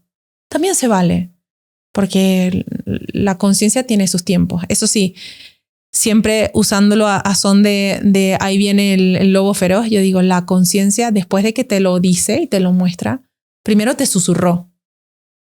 Si no hiciste nada, te lo presentará después como un grito. Te lo tropezará muy de cerca. Y llegará un momento en el que ya te dio tantas oportunidades que lo que hace es que te empujan por el barranco y dice, te preparé, te di muchas oportunidades, si no eras valiente te voy a hacer valiente. Y eso es lo que yo creo que son como las intervenciones divinas, ¿no? Y tenemos siempre el libre albedrío de escoger cuándo nos queremos lanzar a ese proceso de cambio y que nadie debería irse de este mundo sin vivirlo. Hablas de que tenemos que romper con la necesidad de ser salvados por otros y que esto te permite llegar a la más sincera autenticidad y aceptación incondicional de quién eres hoy. Necesitamos ser salvados. ¿Qué significa eso? Bueno, podemos usar hasta la ayahuasca de ejemplo. Son instrumentos que me facilitan de alguna manera, me quieren facilitar el proceso. El proceso de hacerme cargo de mí, de mi incomodidad, de mis sufrimientos, de lo que tengo enfrente. El ser salvado puede ser un terapeuta, puede ser una adicción, puede ser una pareja, puede ser, no sé, un nuevo trabajo. Es como salir corriendo de esta incomodidad que tengo y conseguir rápido una solución. Y esto viene, por supuesto, de nuestra infancia, de los lugares en los que nos sentimos abandonados, en los que sentimos que nuestras necesidades no fueron protegidas, resueltas o prioritarias para nadie. Y se queda ese lugar de nosotros allí como que alguien me explique, que alguien me salve, que alguien me saque, que alguien me ayude, que alguien me resuelva. Y en ese que alguien que se me olvida que es que ese alguien, volvemos a las partes, ese alguien eres tú. Hay una parte de ti muy fuerte, muy congruente que te dice, pero ¿por qué estás esperando que a otro te saque? ¿Por qué estás esperando a que la vida te tropiece? ¿Por qué necesitamos que esto suceda? Porque tenemos esos lugares donde quisimos a nuestros padres salvadores, que son nuestro primer Dios, nuestra primera imagen de Dios, son esos lugares de altísima autoridad y queríamos que ellos nos sacaran de estos sufrimientos. Y allí nos quedamos, que por eso brincamos de relación en relación o de trabajo en trabajo y no nos damos cuenta que lo que tenemos que romper son patrones que nos hacen sufrir. Cuando yo rompo un patrón que me hace sufrir, me salvé. Me salvé de mí mismo, me salvé de la parte de mí que estaba atorada en una identidad de poco valor. Hay esta frase que dice, ignorance is bliss. Total. No hay veces que quisieras, como dices, no lo puedes dejar de oír, no lo puedes volver a desver, no lo puedes olvidar. Y sí, probablemente después de un gran proceso me encuentres este silver lining, ¿no? El qué bueno que ahora ya pude sanar esto, pero mientras vienen muchas pérdidas. ¿Cómo le hablarías a alguien de tener el valor de pasar por ese, vamos a decirle, ese valle de la muerte? Aquí me encanta hacer un quote que dice, hay que estar harto de estar harto.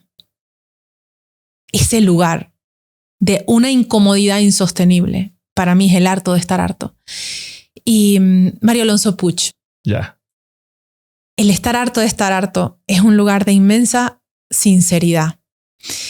Y cuando estamos hartos de estar hartos y la incomodidad se hace insostenible, es donde yo creo que podemos medir el valor entre quedarme donde estoy y perderme de mí. Y el perderme de mí quiere decir que tengo que aguantarme esta incomodidad el resto de mi vida. Porque la incomodidad, y siempre lo digo, la incomodidad es atemporal. Ella no tiene ningún apuro. La incomodidad no te va a dejar. Si tú te das cuenta que estás incómodo en tu relación de pareja, olvídate que eso se va a callar. Nunca, jamás. La incomodidad es más grande que tus ganas de salir de ahí. La incomodidad más grande que tu reloj, la incomodidad más grande que el esperar a que tus hijos se casen. Va a estar allí, no tiene apuro. Entonces, el estar claro de que la incomodidad no se va a ir a ningún lado y que podemos balancear y decir, estoy incómoda, pero no tanto. Todo eso son lugares de respeto a tu momento emocional, a tu momento económico, a tu momento profesional, hasta que llega un momento en que pesa mucho más. Y es donde uno está tan harto de estar harto que dices, no hay nada de lo de antes que ahorita pese más que este sufrimiento o esta incomodidad que no me abandona. Y esos para mí son momentos de Dios, del universo, del gran mecanismo, de como lo quieras llamar. Porque quiere decir que la vida ha puesto ojo en ti y te ha dicho, me importas tanto que no quiero que vivas más a medias. Me importas tantísimo que no quiero que sigas trabajando como arquitecto porque es que tengo una misión muy grande, pero te va a costar, vas a tener que entregarme algo. No puedes, para allá no puedes ir con una maleta que pesa 53 kilos. Tienes que ir con carry-on. Por favor, haz tu limpieza. Agarra lo más importante que tienes allí y dame la mano. Ese es el mensaje de la incomodidad. Entonces se siente como un vacío por todo lo que tengo que soltar. Pero es que vivir de la mano de la incomodidad visible y la incomodidad que puedo registrar todos los días cuando me veo al espejo, para mí y para las personas con las que trabajo, eso no es negociable. Es poderte mirar al espejo y decir, no me conozco, no me quiero, no me gusto, me fui a este viaje a Tailandia y sigo con la misma incomodidad. Es más grande que tus ganas de sostenerlo. Y cuando eso pasa, pasa un milagro. Es tocar fondo. Sí, es tocar el punto de decir, de este fondo, no, la verdad es que nadie me va a rescatar. Y el fondo, lo más lindo que tiene es que siempre tiene un plan. Nadie cae en el fondo para quedarse. Hablabas hace un momento también de cómo algunas personas después de los retiros deciden tomar sesión contigo. Y me contabas que no le das más de 3 sesiones a nadie. No. Cuéntame cómo funciona eso. Yo pasé 10 años en terapia tradicional y llegó un momento en el que me di cuenta que la que daba la sesión era yo. O sea, la terapeuta me decía así y yo lo que hacía era contarle todos mis descubrimientos. Y en esos descubrimientos lo que yo reconociera es que necesitaba a alguien que me escuchara, alguien que me validara, alguien que me dijera vas por buen camino. Y eso es un attachment, es un clinging, es una sensación de dependencia. Y como yo estoy, y te lo decía antes de empezar, que decía, te voy a contar lo que siento que es más valioso de mi vida sin hacer que mi parte personal o lo que yo creo que es interesante de mi vida vaya por arriba ensombrezca la metodología, porque yo siento que lo que yo soy es muy pequeño comparado con la misión que tiene la terapia del silencio. Entonces no quiero que nada ensucie lo que esa terapia muestra a las personas, lo económico que es decir, en 3 sesiones entendí por qué yo repito patrones. En 3 sesiones entendí por qué yo estoy en un lugar en el que, a pesar de que lo tengo todo, siento un vacío. Si yo no te puedo llevar en 3 sesiones a esto, estoy abriendo un lugar de dependencia. Estoy dañando la misión de la terapia, estoy dañando como su principio, que es confía en que en ti está la respuesta. Yo solamente soy un instrumento para recibirte, ayudar a interpretar, pero tienes que entrar a ese lugar que se siente tan incómodo y decirme, no me soporto. No soporto a la persona que soy en este trabajo. No soporto a la pareja que soy con esta persona. No soporto el hermano codependiente que soy con mis hermanos. Necesito que tú vengas con una claridad para que podamos trabajar. Si yo tengo que estarte sacando de cucharita en cucharita, no estoy usando el método. Estoy usando mi conocimiento, estoy usando mi poder, estoy usando tu admiración hacia mí. Y eso ayuda a mi ego, pero no te ayuda a ti en tu proceso. Entonces es mucho más valioso y siento cada vez que lo logro, digo, estoy tan feliz de dar un paso atrás y dejar que la herramienta haga su trabajo y no comerme todo yo el honor de lo que la persona ha encontrado, sino que la persona sienta que dice, lo hice, fui yo, descubrí, entendí, me acepté, me entendí. Pasamos toda la vida sintiendo que no somos entendidos. Mis padres no me entendieron, mis amigas no me entendían, mi pareja no me entiende. Imagínate llegar al punto en que dices, yo me entiendo. Después de que tú te entiendes, estás buscando muy pocas traducciones afuera. Entonces, mi mayor trabajo es todo el tiempo dar un step back y decir, confía en ti, confía en que lo único que yo te puedo dar son unas herramientas. Las herramientas son infalibles. No porque las hice yo, sino porque tu sabiduría sabe mucho más que tu miedo a entender lo que te está pasando. Entonces, tu sabiduría interna es infalible. El ser humano siempre sabe. Entonces, poder llegar a decir, yo espero a que tu sabiduría te cuente y después vemos dónde lo organizo. Yo te ayudo a poner este rompecabezas en orden, pero tráeme la pieza. Y ahí entonces tallamos alrededor de ella. Has mencionado al merecimiento 2 o 3 veces. Y sé que el trabajo que haces con BBV tiene mucho que ver con niños alrededor del merecimiento. ¿Qué es el merecimiento? ¿Por qué nos falta tanto? ¿Y cómo lo trabajas? El merecimiento se distingue de la autoestima, se diferencia, y esto lo trabaja muy a profundidad la psicología budista, en que la autoestima está construida de lo que tú crees que los demás ven en ti. Dice, uy, debe ser que yo soy muy buena porque Oso me invitó a un podcast. Mi valor va en función de lo que tú ves de mí y yo construyo ahí una historia. Y digo, yo debo valer mucho para que él me esté invitando a este espacio. El merecimiento, en cambio, es una construcción de mi identidad que tiene que ver con lo que yo pienso de mí mismo. Y lo que yo pienso de mí mismo está armado en función de mis creencias. Las creencias son lo que yo aprendí a creer de mí. Es decir, lo que las vivencias de mi infancia me hicieron pensar de mí, me hicieron sentir de mí. Si yo era la tercera hermana y a la hora de vestirnos a mí me ponían siempre lo que mi hermana había dejado, yo siento no merezco cosas lindas o no merezco cosas nuevas. El niño no puede entender que tu mamá está trabajando y tiene trabajo y no tiene una cuenta bancaria fluida y no lo puede entender. Pero el niño hace un concepto y dice, no merezco cosas lindas en la vida, no merezco escoger cosas nuevas. Entonces, esa construcción viene de una percepción. La percepción trae consigo una emoción que viene de nuestra conciencia emocional. Es lo primero que desarrolla el ser humano. Por eso es que hay personas que hacen estas prácticas de silencio y dicen, yo siempre me sentí no recibida o no tenía un sitio en mi casa. Y llega a lugares en el inconsciente en el que tengo un caso que la persona decía, vi una imagen en la que sentí que mi mamá quería abortarme. Y va y le pregunta a la madre y le dice, ¿es verdad? En ese momento tu padre me había dejado y no sé qué. No le he contado nunca esto a nadie. ¿Cómo llegaste ahí? La conciencia emocional está alojada, es como una esponja que está alojada en el hipocampo y es el primer órgano dentro de nuestro cerebro que se desarrolla. Y ahí estamos todo el tiempo absorbiendo lo que el mundo nos dice, lo interpretamos y decimos, llego a un lugar seguro, llego a un lugar donde me voy a ser querido, llego a un lugar en el que tengo que ser autosuficiente porque nadie va a estar para mí. El cerebro empieza a hacer conjeturas de quién tengo que ser para sobrevivir. Y eso es el concepto del merecimiento, es quién tuve que ser para sobrevivir. Tuve que armar unas creencias, tuve que armar unas emociones, tuve que callarme unas partes de mí, tuve que agarrar la masita que no cabía en la estrellita y ponerla del lado en el que no merece un lugar. Y el merecimiento lleva a decir, hay muchas partes de mí que me hacen falta, que no cupieron en mi historia, pero que me hacen todo el tiempo sentir que no soy suficiente. No soy suficiente y trabajo de más. No soy suficiente y me quedo en los lugares donde me dan migajas. No soy suficiente y no sé pedir. Entonces, llegar a ese concepto, siempre encontramos frases muy cortas que son como una construcción infantil que dice no valgo. Y tú le dices a la persona, ¿cuántos años tienes ahí? Y te dicen con claridad, 7. Fue el momento en el que yo quería bailar flamenco y mi mamá me puso en karate. Me dijo que para mí no había opción. O sea, rápido la mente lo ata con una memoria. La memoria tiene una emoción y la emoción tiene un concepto de ti. Entonces, trabajar el merecimiento, por ejemplo, en estos niños que vamos a entrar, que son becados, que no tienen las mismas facilidades que tienen nuestros hijos.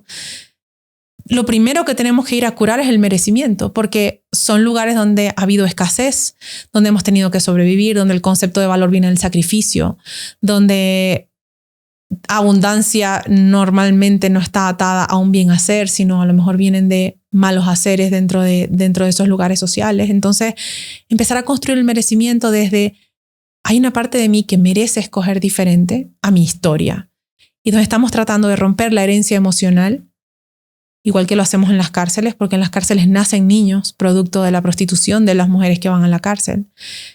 es agarrar a estos niños y decir, puedes apartar tu historia de la herencia emocional y decir, hay una parte de mí que si está aquí, merece algo diferente. Y el proceso del merecimiento después ata con una emoción inmensamente poderosa, que trago grueso porque me parece que es la emoción de mayor construcción espiritual de una persona, que es la dignidad. Cuando uno reconstruye su merecimiento, te haces muy digno de ti, muy digno de tus decisiones, muy digno de tu manera de plantarte en la vida. Y esa dignidad se refleja en lo que escoges, en las relaciones en las que te plantas, en los lugares en los que te quedas, en los que te vas. Es una emoción muy luminosa.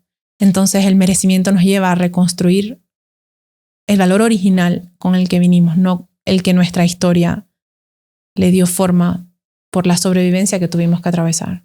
¿Y cómo se reconstruye? ¿Cómo se trabaja ese merecimiento? ¿Cómo, si lo haces con los niños, cómo lo hacemos con los adultos? Creo que con los niños es todavía más difícil y esto es un gran reto que estamos atravesando porque el merecimiento, cuando nos damos cuenta que está dañado es porque hemos recorrido caminos, ¿no? Pero si tienes 12 años, todavía no sabes a dónde te va a llevar lo que ves de tu padre o lo que ves de tu madre.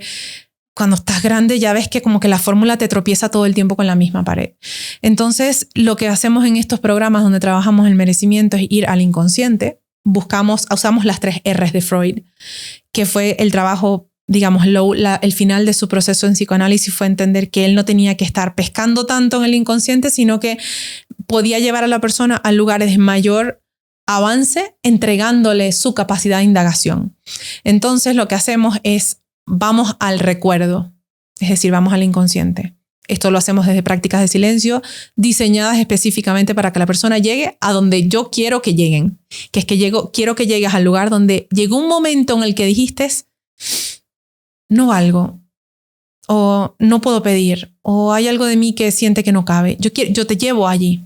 Te digo, ¿cuál es tu problema actual? Tú dices, bueno, estoy en una relación en la que no me siento apreciada, o estoy en un trabajo en el que repito y repito y siempre estoy en escasez. Ok, vamos a buscar esa historia. ¿Dónde está?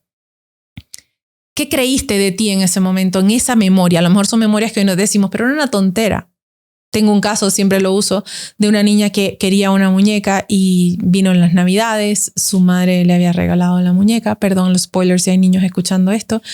Y llega la niña, la muñeca era como sabes, la más vendida, y llega ese día de Navidad, llega su jefa con la niña a visitarlos a su casa. Y la mamá no se había acordado de tenerle un regalo a la hija de la jefa. Y le regaló la muñeca de su hija. Y le dijo, yo te la compro de nuevo. Por supuesto, la muñeca nunca más apareció.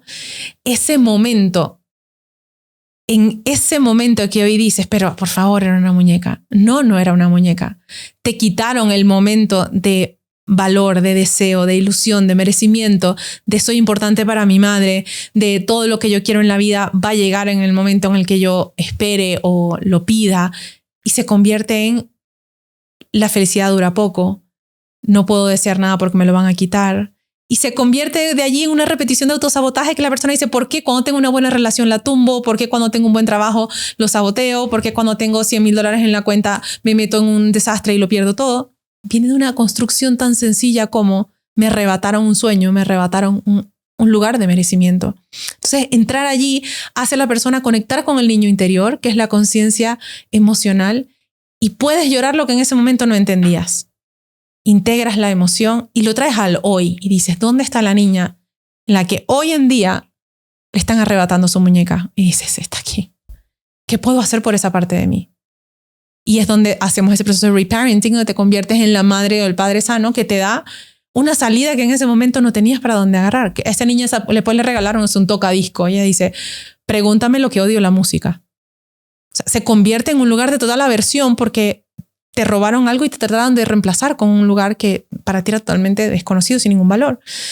En esa conversación, en la segunda R de Freud, dice, ¿dónde lo reconozco hoy? Y de último, entonces viene la reprogramación. ¿Cómo lo puedo hacer diferente? ¿Cuáles son los lugares dentro de mí que merecen que yo atraviese la incomodidad de conformarme, atraviese los lugares del autosabotaje y diga, estoy lista para hacerlo diferente? Y después de que tú lo ves, no lo puedes dejar de ver.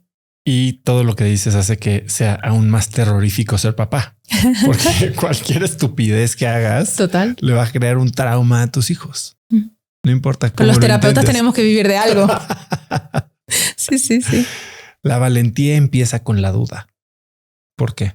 Porque la valentía te va a hacer dudar de las partes de ti que antes creías que eran la certeza absoluta.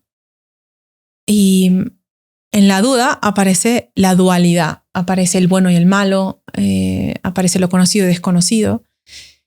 Y si la valentía realmente es valiente, normalmente escoge lo que no conoce. Porque donde está la certeza hay patrones conocidos, donde está la certeza hay historia, donde está la certeza hay el mismo plato con arroz y frijoles. Y la valentía normalmente es una invitación a que dudes de si eso es nutritivo para ti, de si ese es el lugar en el que quieres estar. Solamente dudar ya es la parte 1 del proceso valiente. Es decir, estoy sacando mi mente del molde de la estrellita y dice, déjame abrir aquí, a ver qué más hay por afuera. Ese momento es tan glorioso porque la persona empieza a dudar de lo que lo trajo aquí y deja de ver la balsa como el único mecanismo de movimiento y empiezas a darte cuenta que puedes nadar y puedes hacer un montón de cosas. Y entonces allí aparece la noche oscura del alma. Es como la guerra interna de quiero ser la buena o quiero ser la valiente, quiero ser la constante o quiero ser la que se dibuja 100 veces y vive una vida plena. Y esa dualidad, esa guerra interna tiene un fin. Y el fin máximo eres el otro tú. El otro tú está tirando. ¿Por qué dices que el primer salto no tiene que hacer sentido? Porque no le va a hacer sentido a la construcción de ti, a la parte de ti que ha sido estructurada, responsable, estratégica, constante. No le va a hacer sentido que un día digas, lo dejo todo y me llevo un carry-on. Va a luchar con todo y te va a poner todos los miedos, te va a poner todos los bloqueos, te va a asustar, te va a decir que nadie te va a querer. Y en esa transición está bien. Quiere decir que hay partes de ti que te están tratando de cuidar de ese trecho, de ese puente. Y quiere decir que hay una convicción de que eso sirvió y eso va a apostar durante mucho rato a contarte una historia del no puedo, no debes. Del otro lado hay una historia de merecimiento que no has conocido. Y siempre digo que si lo vemos como en las capas del consciente está el ego, está el inconsciente y está el super yo.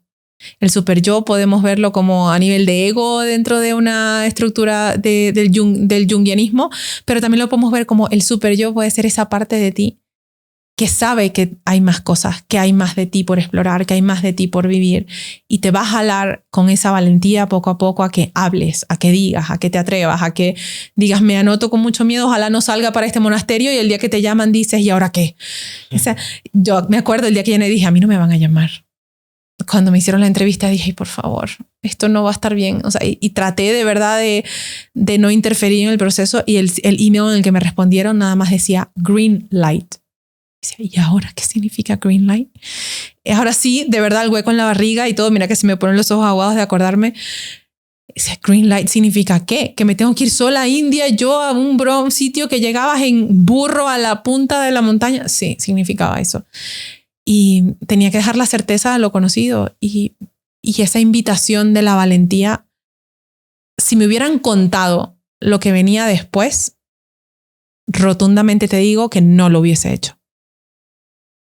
Si hubiese sabido lo que costaba llegar aquí, no lo hubiese hecho. Por eso es que la valentía no nos muestra el trayecto, nos muestra el final, nos muestra la imagen, ¿no? Por eso es que a veces uno puede cerrar los ojos y decir, me veo en un estadio hablando a 150,000 personas. Pero no te van a decir lo que cuesta llegar allí.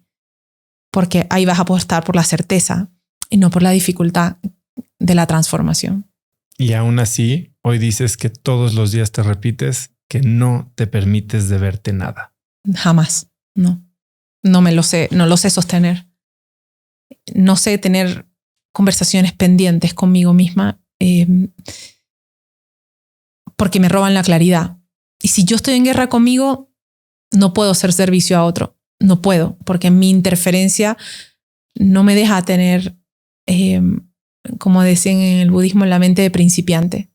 Yo necesito poderte ver con la serenidad de mi propio mundo interior. Si yo estoy en guerra, voy a pescar tus guerras y me voy a enganchar en tus guerras a decirte así no es, así tal, tienes que hacer lo otro. Yo tengo que estar, por mi trabajo, por mi convicción, por mi forma de ver la vida, tengo que estar en paz con el orden momentáneo con el que habito. No significa que ese orden es para siempre, pero el orden momentáneo que me deja decir, a ver, de esta guerra saco que en este momento me sirve ir por aquí.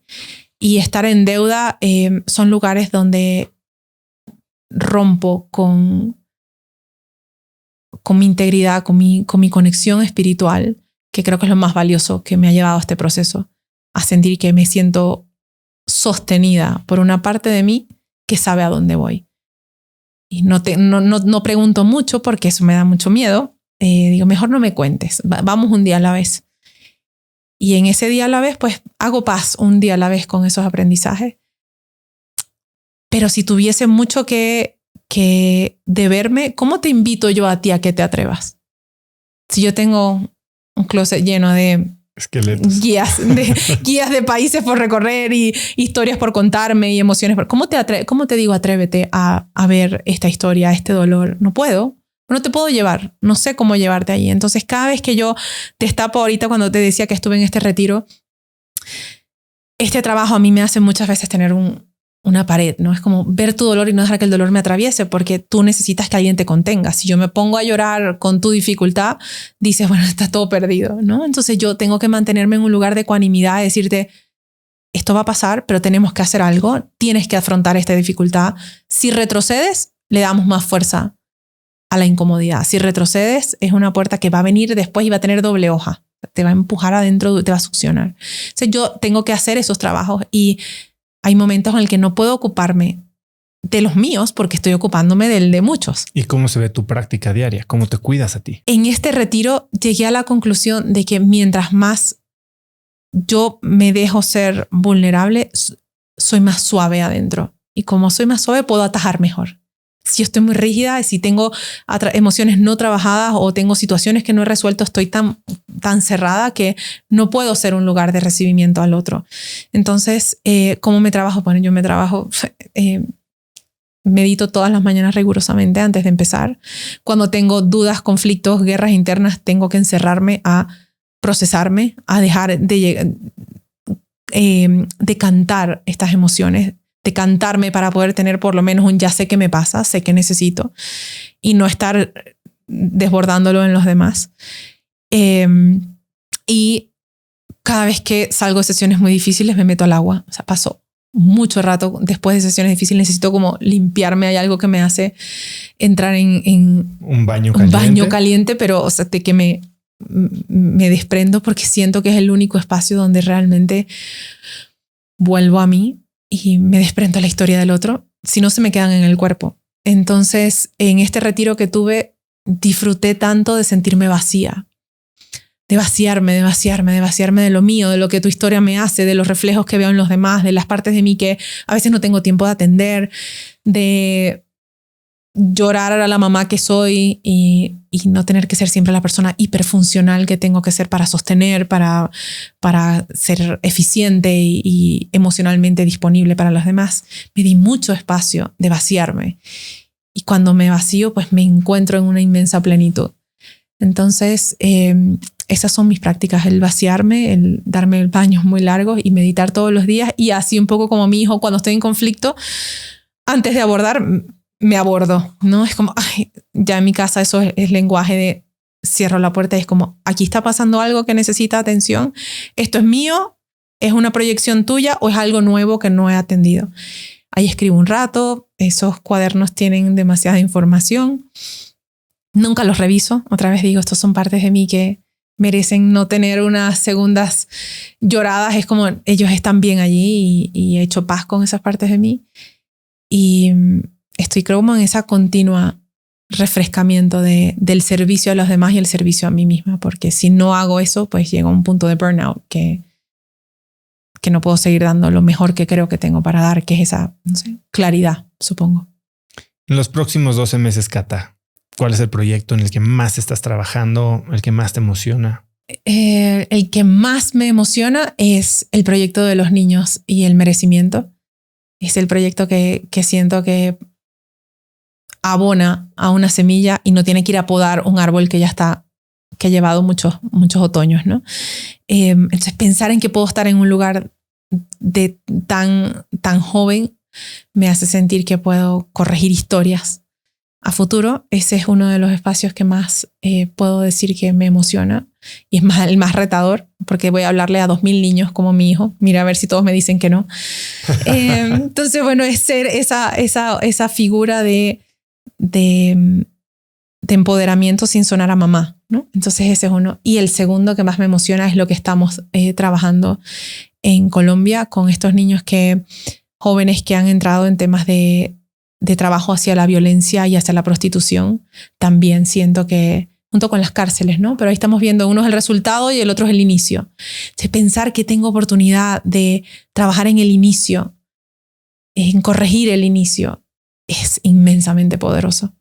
A nivel de cómo me veo en estos 12 meses, siempre juego y digo, no puedo ir más allá de 2 meses adelante. Mi vida tiene una velocidad de propuesta muy, muy veloz. Mi libro finalmente, que se lo debía a la casa editorial, ya me estaban jalando, pero logré que esto, con mi tiempo y mis manejos de esos espacios de introspección, pues el libro ya en 12 meses antes de eso debería estar fuera. ¿Ya tiene título?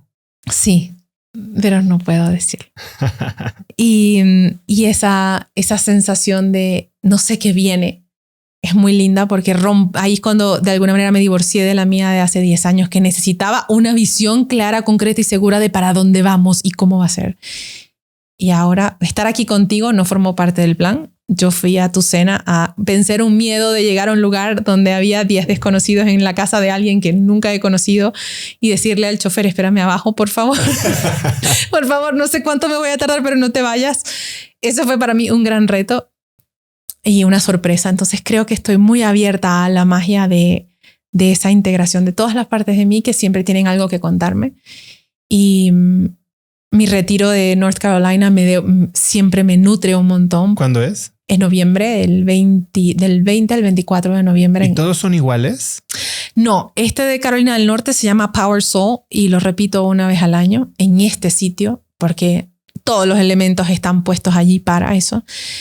Es el retiro donde las herramientas del programa que más he dado, el programa tiene 17 ediciones ya, se llama Rediseña tu vida. Las herramientas de Rediseña tu vida se traducen en una vivencia. Entonces, el Rediseña tu vida dura 1 mes y aquí se traduce en 4 días. Es sumamente. ¿Cuánta gente? El último que hicimos fueron 40 personas, entonces ese es como ese es el grupo que hasta donde puedo sostener. Y llevarlo, el Rediseña tu vida, son programas que tienen 60, 80 personas, pero traducirlo a la experiencia en vivo tiene otro costo, entonces es sobre todo un costo emocional muy fuerte. Entonces allí tenemos ese espacio donde traduces 4 meses en 4 días y es inmensamente gratificante. Entonces ese retiro, que es nuestro programa, digamos, de iniciación al silencio, es el que hacemos en Carolina del Norte y viene ahorita, si Dios quiere, y el año siempre hago uno así y uno que significa un viaje, un peregrinaje. Este año tenemos el de Japón, que ya está sold out, y vamos a hacer el peregrinaje por el Nakasendo Trail, que es el lugar donde se originó el budismo zen, y esas son las metas de este año, pero no sé a dónde vamos. Para cerrar, Cata, si pudieras escribir un mensaje en el cielo para que millones de personas lo vieran, ¿qué diría? Construye una vida de la que te sientas orgulloso. Padrísimo. Eso. Cata, es increíble platicar contigo. Irradias paz. Se ve que dominas el tema. También me da miedo platicar contigo porque sé que me vas a terminar empujando a lugares a los que tal vez te he psicoanalizado en todo este tiempo. Sí, estoy seguro que ahorita vas a sacar tu cuadernito a hacer notas de mí. Eres una crack. Me encanta haberme topado contigo. ¿Dónde puede la gente seguirte, saber de los retiros o los que vayas lanzando, contactarte, tomar consulta contigo? En nuestra página web, inthenameofsilence.co, y en Instagram tenemos, pues, digamos, el día a día, que es @inthenameofsilence. Y nada, nos consiguen allí y solamente se pide ser valiente y estar listo para que la incomodidad nos transforme. Son espacios de crecimiento con mucha sinceridad, y estar aquí contigo me recuerda que se pueden hacer cosas grandes desde los lugares más simples. Gracias inmensa. ¿Algo que quieras agregar? No, nada, inmensamente agradecida y bueno, que se sigan abriendo las sorpresas. Ya no me da miedo ir a casa de la gente, mira. Gracias, Venga, Oso. Gracias a ti, Cata. Si te gustó el episodio, por favor, compártelo con alguien utilizando WhatsApp o el link cracks.la/episodios y ayúdanos así a que más gente se entere de nuestro contenido. Suscríbete en Spotify, dale suscribir en YouTube y danos una calificación de 5 estrellas en Apple Podcast para que más gente nos pueda encontrar. Y recuerda que si quieres recibir todos los viernes un correo de mi parte muy breve con 5 tips, artículos, libros, gadgets, frases, cosas que encuentro en internet que me recomiendan mis invitados o mis amigos y que creo que pueden ayudarte a tener una conversación más interesante el fin de semana o una vida más productiva, puedes hacerlo registrándote totalmente gratis en cracks.la/viernes y así recibir mi correo Viernes de Cracks en tu inbox puntualmente todos los viernes. Son más de 100,000 personas las que lo reciben cada semana, así que vas a estar en muy buena compañía. Eso es todo por hoy. Yo soy Oso Traba y espero que tengas una semana de cracks.